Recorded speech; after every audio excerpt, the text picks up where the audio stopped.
দেশের সবচাইতে এখন ধনীকে জানেন? এক নম্বর টপ লিস্টের ধনী হলো সালমান এফ রহমান। এক নম্বর ধনী তার সম্পদের তালিকায়।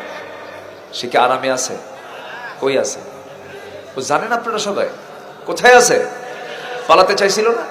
কেমনে পালাতে চাইছিল তাও জানেন আপনারা? জাতি সব সচেতন তো। হ্যাঁ, আমিও লস করবো কি? আপনার তো উল্টা ওয়াজ করেই দিচ্ছেন। সম্মানিত ভাইয়েরা, সম্মানিত বন্ধুগণ, সম্পদ যদি, টাকা পয়সা যদি সকল সুখের মূল হতো, আজকে এই দরবেশের চাইতে অসহায় মানুষ আর আমার মনে হয় বাংলাদেশে নাই। কি বেকায়দায় পড়ে গেছে জীবনের শেষ সময়ে এসে। কি চিত্র তার, যে ব্যক্তি যাকে পাইতো তাকে থাপড়াতো। দাপট ছিল কি? সব মাটির সঙ্গে মিশাইয়া দিয়েছেন যিনি, তিনি আমার কে? এর কারণ কি জানেন? হক নষ্ট। কি নষ্ট বলেন? হক নষ্ট। হলমার্ক কেলেঙ্কারি, এরপরে শেয়ার বাজার কেলেঙ্কারি সহ, ব্যাংক হরিলুট সহ বহু কিছুর কেলেঙ্কারি, সব এগুলো হচ্ছে গুনাহ, হচ্ছে হক নষ্ট। কি নষ্ট বলেন তো? হক নষ্ট। হক আমরা নষ্ট করব না, জোরে বলি ইনশাআল্লাহ। আল্লাহর হক বান্দার উপরে, আর বান্দার হক আল্লাহর উপরে। বান্দার উপরে আল্লাহর হক হচ্ছে, আল্লাহ রাসূল একদিন বলছেন, এক সাহাবীকে বলছেন, মুআজ তুমি কি জানো আল্লাহর হকটা কি বান্দার উপরে?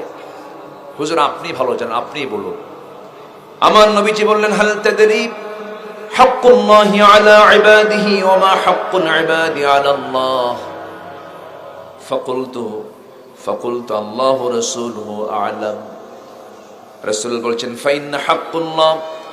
ফাইন্না হাক্কুল্লাহি আলাল ইবাদ আন ইয়া'বুদুহু ওয়া লা ইউশরিকু বিহি শাইআন ওয়া হাক্কুল ইবাদি আলা আল্লাহি আল্লা ইউ'আযযিবা মান লা ইউশরিকু বিহি শাইআন। বান্দার উপর আল্লাহর হক হলো বান্দা কারো ইবাদত করবে না, কার ইবাদত ছাড়া।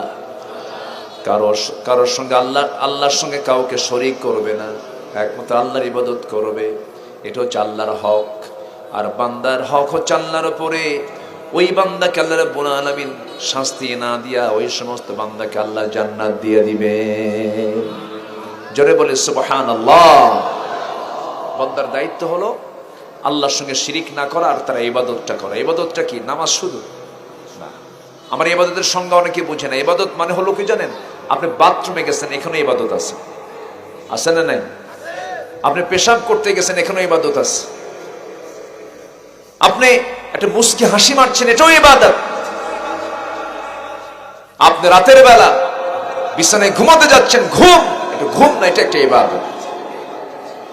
পৃথিবীতে এমন কোন কাজ নাই যে কাজের সঙ্গে ইবাদতের সম্পৃক্ততা নাই, যদি তা হয় আমার নবীর সুন্নাহ অনুযায়ী।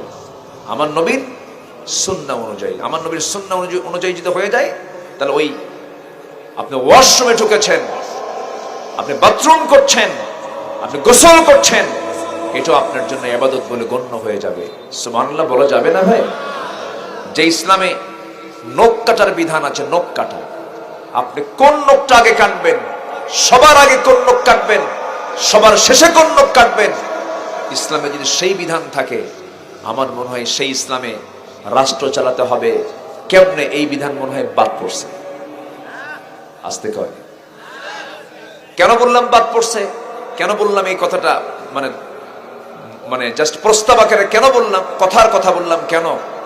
এই যে কোরআন দেখতে পাচ্ছেন, এই কোরআন কাগজের কোরআন, এই কিতাবের উপরে যদি কেউ বঙ্কিমচন্দ্র, শরৎচন্দ্র, অথবা ধরেন আপনি রবীন্দ্রনাথ বা নজরুল বলেন, গোলাম মুস্তফা বলেন, এদের যদি কোনো বই, কোনো কবিতার বই অথবা সাহিত্যের বই যদি কোরআনের উপরে কেউ রাখে, মানবো?